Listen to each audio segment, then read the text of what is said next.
اگر اللہ تعالیٰ کے علم میں ان کے اندر کوئی خیر کا مادہ موجود ہوتا لَأَسْمَعَهُمْ، تو اللہ تعالیٰ انہیں سنوا دیتا، اور اگر یہ بات سن بھی لیتے تب بھی وہ پیٹ پھیر ہی دیتے، روگردانی ہی کی روش اختیار کرتے۔ یہ ہوتا ہے پوائنٹ آف نو ریٹرن۔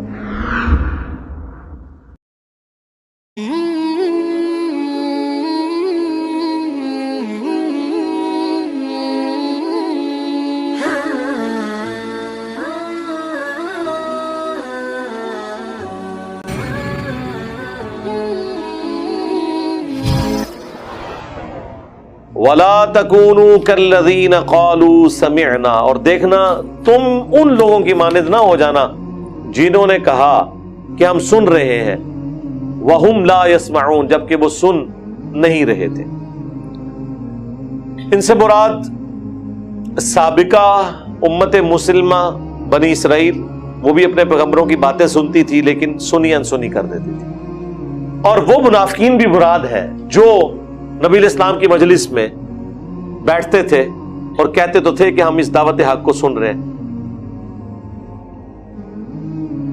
لیکن وہ سننے کا سا سننا نہیں سنتے تھے،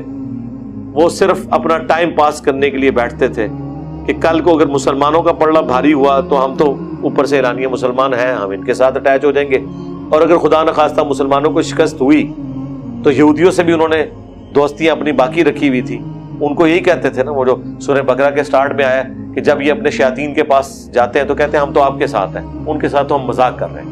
تو اللہ نے فرمایا پھر اللہ ان کے ساتھ مذاق کرے گا جیسا کہ اللہ کی شان کے لائق ہے۔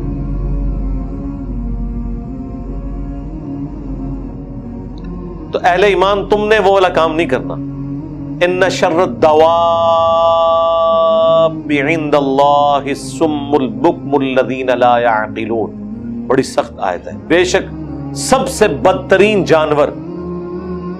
اللہ کے نزدیک وہ ہیں جو بہرے ہیں، گونگے ہیں اور اپنی عقل کو استعمال نہیں کرتے۔ اللہ نے ایسے انسانوں کو کہا یہ جانور ہیں، جانوروں میں چوپایوں میں سب سے بدترین وہ ہیں۔ کون وہ؟ انسان۔ وہ بابا جی والی بات نہیں کہ سورہ نے سور نے وابی، نہیں، اللہ طرف ہمارا ہے کہ جانوروں میں سب سے بدترین وہ ہیں چوپایوں میں کہ جو بہرے ہیں، گونگے ہیں اور اپنی عقل کو استعمال نہیں کرتے، یعنی ایسے انسان جن کے سامنے وحی نازل ہو رہی ہے، اللہ کے پیغمبر موجود ہیں اور وہ راہ حق سے روگردانی کرتے ہیں، یہ جانوروں میں بھی بدتر ہے، یعنی جانوروں سے بھی گئے گزرے، جو سورۃ الانعام میں بھی گزر چکا، اولئک کالانعام بل ہم اضل، یہ چوپایوں کی مانند ہے بلکہ ان سے بھی گئے گزرے۔ وَلَوْ عَلِمَ اللَّهُ فِيهِمْ خَيْرًا، اگر اللہ تعالیٰ کے علم میں ان کے اندر کوئی خیر کا مادہ موجود ہوتا لَأَسْمَعَهُمْ، تو اللہ تعالیٰ انہیں سنوا دیتا۔ وَلَوْ أَسْمَعَهُمْ لَتَوَلَّوْا وَهُمْ مُعْرِضُونَ، اور اگر یہ بات سن بھی لیتے تب بھی وہ پیٹ پھیر ہی دیتے، روگردانی ہی کی روش اختیار کرتے۔ یہ ہوتا ہے پوائنٹ آف نو ریٹرن، کہ جب کوئی شخص گمراہی کے اس لیول پہ پہنچ جائے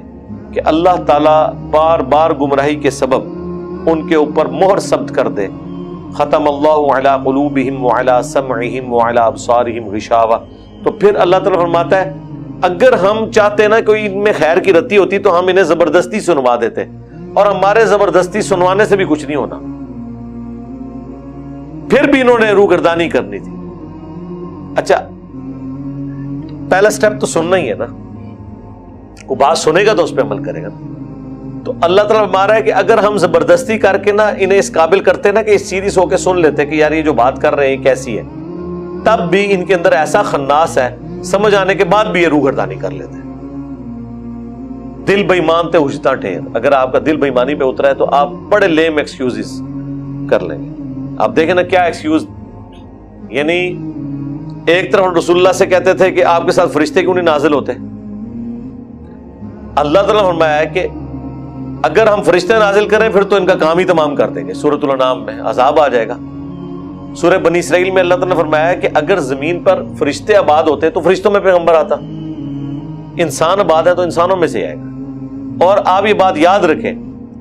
اگر فرشتوں میں پیغمبر آتا تو انہوں نے کہنا تھا ہم تو انسان ہیں، کوئی انسانوں میں سے بندہ نکالے۔ ہاں، ہر چیز کے توڑ میں کوئی نہ کوئی جواب تو موجود ہوتا ہے. اور یہ اللہ نے قرآن میں ذکر کیا ہے کہ اگر ہم ان کی بات مان بھی لیں تب بھی یہ پھر اسی مغالطے میں پڑ جائیں گے جس میں ہے.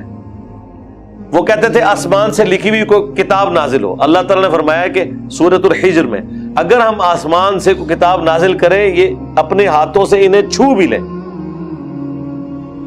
تب بھی کہیں گے ہماری نظروں پہ جادو ہو گیا, یہ وہ کتاب ہی نہیں ہے, اس سانو لگ رہا ہے کتاب ہے نہیں ہے. تو یہ ہے پوائنٹ آف نو ریٹرن.